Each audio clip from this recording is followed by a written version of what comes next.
Hello everyone and welcome to the 9th episode of the iGaming show presented by Paramount Commerce. I'm your host Varad Mehta, and in this podcast we analyze gaming industry trends with experts from various gaming organizations. In today's episode, we will discuss the significance of the first Super Bowl in Ontario's regulated iGaming market with Alannah Della Vedova, the Director of Content Activations and Brand at FanDuel. So without further ado, let's get the show rolling.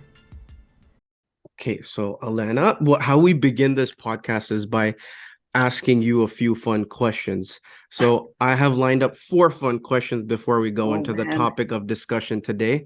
So the first question is, what is the toughest song you can play on the guitar? That is funny. Did you actually know that I play the guitar? I looked it up. You looked it up. I appreciate it. I am not the greatest guitar player, I will admit. So I think the toughest song, I learned how to play Hotel California. That took me, I feel like good guitarists will be like, oh, that's a walk in the park. But for me, Dad was a huge Eagles fan, so I had to learn. Yeah. That's not an easy song. That's a tough song. It is a tough song, like especially if you're actually bringing in some of like the vibratos and stuff like that. It's not easy, at least for me. I and a lot of people envy you for sure. The second question is, if you were a student at Hogwarts, which house do you think the Sorting Hat would put you in and why? Ooh. So bias, I obviously want to be part of Hufflepuff. I thought Hufflepuff was such an underrated house. I think I would fit so well with them. They just seem chill. Hufflepuff was casual. They didn't really get into, the dynamics and the chaos of what was going on at Hogwarts. So I would go with Hufflepuff. Yeah, I like that one.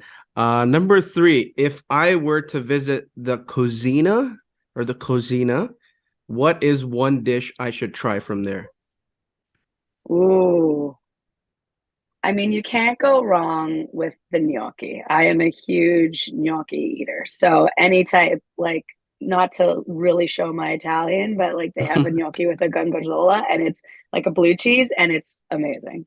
Okay, so I'm a big foodie, so I will definitely look into that. Yeah, just gnocchi in general. You can't go wrong with potato dumplings. Like, I like that. And the last one is, what is one important thing rowing has taught you? wow, that's a fantastic question. Because there's tons. So I'm trying to think of one and stick to the script here. But I think teamwork, even if you row a single, which I have done, I've rowed singles, I've rowed quads, I've rowed crew in general. You're still part of a team. You're never one person out there. You're, accountable to your coaches. You're accountable to your other crew members around the boathouse. And those people are really your support system, especially if you have a tough day on the water. It's your team that kind of picks you up and makes you feel good about yourself and know that you can keep going. So the team aspect of it, and then especially rowing in a crew is the big one because you're all in unison. If you're not rowing as one person, you're not a team and that boat's not stable and you're not going anywhere. It's so true. We watched it during the Olympics, and it's so easy to just sit on a couch and be like, oh, what is that? But when we actually looked into it, I was like, this is crazy tough. I was like, what if one person misses a beat? They're gone. It's so true. And that's what's amazing about Olympic rowing is that the fact that people who don't do it, or even me as someone who's obviously not an Olympiad, if it looks easy, that means it's very tough. Like if it looks hard, it's like, oh God, they're like not doing a ton of work. Like it's kind of the inverse. So yeah, anything that looks like it's a seamless experience on TV, those people have been training their butts off for decades. I love it. This was a good question. Even I wanted Yeah. to know. So how about Come we down the boathouse anytime. We'll go rowing. Open invitation. I could take you out in a double. It'll be great. I don't think I'm physically fit yet, but I'll get, some exercise going, then I'll join you for sure. I like this. So maybe we go into the topic of discussion today. But before we do, I'd like to know more about you, maybe your professional history and how you made your way towards the iGaming industry. For sure. So I graduated from Laurentian Schools of Sports Administration. So very proud to be an LU grad and always loved sports. It's cliche to say everyone who works in sports always has that I was an athletic kid, but I was, and that's kind of what gravitated me towards the program and what gravitated me towards the industry. So started off, in some smaller roles in some smaller organizations, but then landed at Rogers and loved it there. It was such an amazing time to be at Rogers with all of the great sports properties that I got to work on. The Blue Jays, that was the time when they got the NHL rights. We had so much, tennis. We had so much going on. And then as kind of cannabis started to emerge, I was like, what is this really interesting industry that's coming online here? So hopped into that with 2 feet, and that was really interesting too, building two businesses. So long-winded way to say, like, the complexities of just marketing in regulated industries, that really is what drives me. I think it's so interesting to be in a world like sports betting that marries how I've grown up through cannabis and regulations and understanding what it means to keep consumers and Canadians safe within these industries, and then marrying all of kind of my previous history from sports and passions and all of that. So it was just such an interesting storm. So when it was announced that it was, coming to Ontario and Canada at large, it was an opportunity that I just couldn't give up.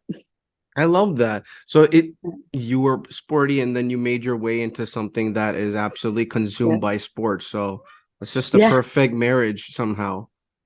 No, it was really serendipitous. I think I was very thoughtful too when, cannabis was one of those things I'm like, this is cool. I want to go try it. Whereas when I heard about sports betting and the iGaming industry, I said, okay, I need to be part of this. This is such an amazing moment in time for the innovation of sport in general. Like, there's very few moments where you can innovate in such a large capacity, and this was one of them. And so it was a home run for me. There's going to be a lot of sports puns and innuendos in this podcast, I feel. That So that's okay. We're all good here. Then I think you're the perfect person to ask this to, because I think you knowing the nature of sports and the importance of sports, this will be the first Super Bowl in Ontario's regulated iGaming market. mhm. So can you talk about the significance of that? Because it's a big deal. Yeah. No, it's huge. And I think even outside of regulation, it's phenomenal. Like, I believe last year was about 8.2 million people tuned into the Super Bowl. It was the biggest broadcasted event across CTV and TSN. So just the event itself and the magnitude of it is wild.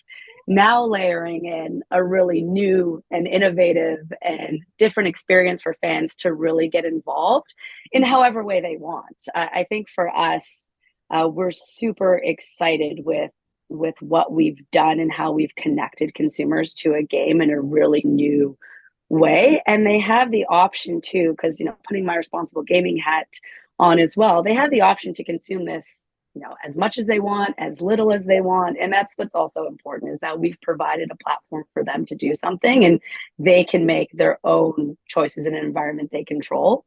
I mean, if you look at even the US, like, I believe it was the American Gaming Association came out a couple days ago that 50 million Americans will bet on the Super Bowl, and that's going to be about $16 billion. So there is a lot. There's a lot going on, and we're just really excited to see what's going to happen in its first, like you mentioned, like, first legal Super Bowl, Yeah. to put it loosely. So yeah, really, really interested to see how Monday morning shakes out. No, for sure. Are there any learnings from maybe the states that FanDuel has taken in, or your team has taken in Mhm. when coming into Ontario? Because it's sort of it's not the same as the states, right? It's a No, little bit different to cater to a Canadian audience. for sure. I think for us, preparation is the key to success. Like, that is the one thing we've really learned from our US counterparts. One of the many things, I should say. But they start planning for the Super Bowl, a week after the Super Bowl's concluded for the following year.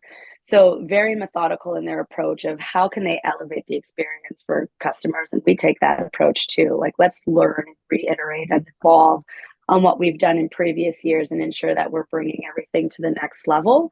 And then also ensuring that, everyone understands our responsible gaming tools, everyone understands where they can go to place bets that are even outside of what we offer. We have a lot of amazing novelty markets. So for those who want to try sports betting but don't necessarily kind of understand the X's and O's of football as much as their other friends and teammates and colleagues and everything like that. You can bet on the coin toss, the color of the Gatorade. So there's some softer points of entry for fans, which is really unique to Ontario. We're really the only province who get to do something like that and cater to a wide variety of needs from sports fans. Do you, like I also saw that FanDuel has tied up with I always pronounce his name Rob wrong. Gronkowski, Yes, yes. thank you. So right, it's like I see the prep that FanDuel has been doing. Can you maybe go more into that? Because like those, you get the vibe going with stuff like that, right? Yeah, no, the Kick of Destiny is one of the coolest things I've ever seen. It's FanDuel's very first, I believe it's their very first Bowl commercial, at least for us in Canada, but the very first live commercial ever, I think. So it's such a momentous occasion for our brand, and to have Rob, who normally catches and doesn't kick, be an ambassador for us and really make this kick happen and be so enthusiastic about it as well. Like he's been training. Like it's funny, you see some of the lead up videos where he's training with Vinatieri and it's all fun and it's the workout montages, but behind the scenes, that's actually what's going on. He's really looking to nail this kick, and he's super confident, and he's been tremendous to work with. He's been great to our whole FanDuel team. So that's something that we're super, super proud of. It's something different that fans can get excited about and involved in. Any fan can enjoy the hype and conversation around if Gronk is going to make this kick or not. So part of the preparation and going into Super Bowl was totally getting Rob and all of these amazing commercials and things like that on air to really show what FanDuel is capable of and what kind of experience we can bring. My friend came up to me and he's like, you know what FanDuel is doing? And because he knows, well, we're payment processors and we work with iGaming sports betting merchants. So he's like, are you aware of this? I'm like, yeah, I saw it. I was like, it's pretty cool. So I was like, yeah, I had to bring that up Yeah. because No, I saw it too. yeah, no, all of my friends are calling me and asking if I talk to Rob on the phone every day. And I was like, yeah, we're best friends. Like, come on. I was like, Yeah. no, of course I don't talk to him every day. I was like, maybe one day, but yeah, he's not coming to my birthday party anytime soon. But I'm sure if I just extended an invite, he'd be okay with it. Yeah, So I like that. I yeah. think you touched upon something really important at the beginning of our conversation is even next month, I think in Ontario we have something linked with responsible gaming awareness happening. So maybe could you go into that and how Mm. you've incorporated responsible gaming initiatives during a big day like this? Yeah, it's really at the heart of everything we do. Even before this big day, very proud that we were one of the, if not the only operator who launched with responsible gaming. We had a 30-second spot even before, we kind of came out with our huge brand campaigns and whatnot, just introducing fans to our responsible gaming tools. And also very proud to say that 13% of our base and growing actually uses these. They set deposit limits, they set timing, they're very conscious in how they want to experience our platform. So going into it, it's just always a constant reminder. We'll be running RG ads during Super Bowl to remind people of the tools that we have, as well as through some of our CRM and marketing. It's always just hey, play, have a great time, but let's be safe and conscious. And at the end of the day, the power's in your hands. You control the environment, not us. So ensuring everyone's reminded of that.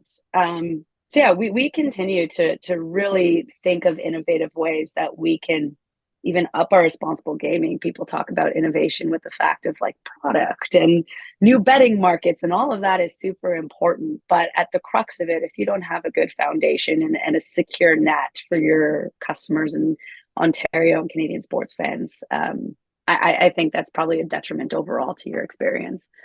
No, I like that. I like that. It's an important thing to incorporate when especially when we take into account like Mhm. big sporting events such as the Super Bowl.